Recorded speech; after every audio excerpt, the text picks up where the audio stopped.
En ce 8 mai, journée dédiée aux travailleurs, la Poste marque sa présence avec une forte mobilisation de ses agents dans une ambiance de célébration et d'engagement.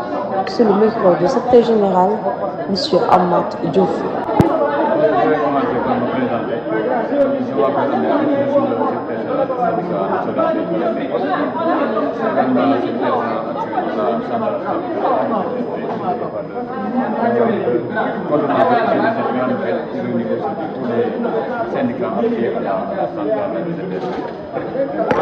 Est toujours un prétexte pour nous, dirigeants syndicaux, de faire un bilan de l'année écoulée et de dresser des perspectives.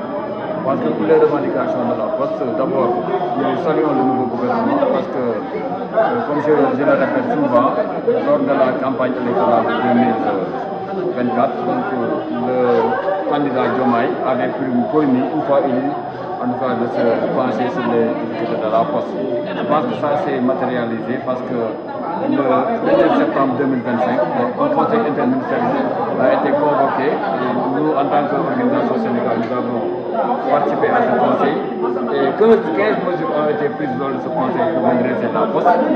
Donc, entre autres points, il y avait 2 points que le conseil avait donné injection à la Poste de les réaliser. Et il y avait le plan de départ volontaire négocié à la Poste. Donc ce plan a été exécuté et il y a 290 personnes qui sont parties. Et pour rappel, ce plan devait se poursuivre sur 3 ans et moyennant une cagnotte qui variait entre 7 millions à 50 millions. Donc il y a des travailleurs qui sont faits. L'objectif c'était d'alléger la masse salariale qui était devenue insoutenable au niveau de la Poste.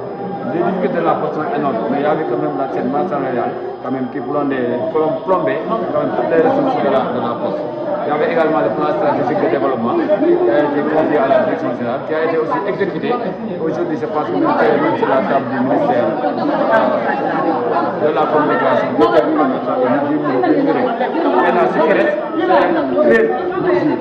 Parce que le conseil avait donné instruction aux différents ministères concernés quand même de résoudre ces points-là. Mais quand même, nous reconnaissons qu'il y a une lenteur et nous saisissons cette occasion pour demander à l'État quand même en tout cas demander à ces ministères-là d'accélérer ces points-là pour qu'on puisse définitivement donc sortir de ces moments.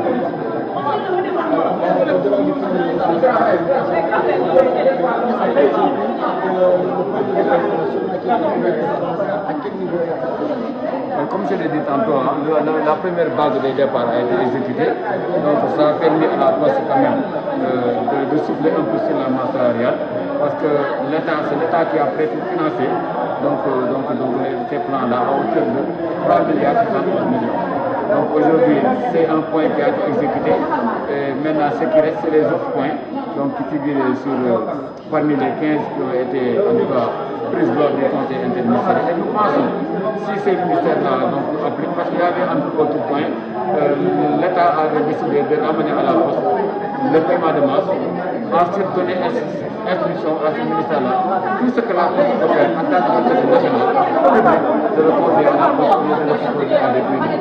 Donc nous pensons que l'État est dans cet élan en train de sortir la Poste de ces difficultés. D'ailleurs, nous félicitons la direction générale qui est en train de faire beaucoup d'efforts pour redresser l'entreprise. Il faut reconnaître qu'en 2024, nous avons connu des retards de paiement de salaire, mais ça, Dieu merci, en 2025 et en 2026, quand même, la prise en charge des salaires est régulier et de ce point-là, on peut considérer que le paiement des salaires est stable. Moi, ce que je voudrais savoir, c'est juste, est-ce que vous pouvez revenir un peu sur le thème de cette année?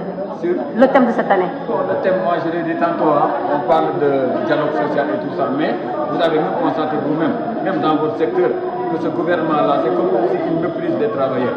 Aujourd'hui, il y a des travailleurs qui sont licenciés dans certaines entreprises, il y a les revendications qui sont là. Aujourd'hui, même le pacte de stabilité que certaines centrales avaient signé, ils ont constaté que ça a été une erreur. Parce qu'aujourd'hui, le bilan est là, c'est un bilan de célébration du travail placé sous le signe de l'unité, de la reconnaissance et de l'engagement pour un service toujours plus proche des citoyens. Mia Sow, journaliste à la RDS TV, Mia du Sénégal TV.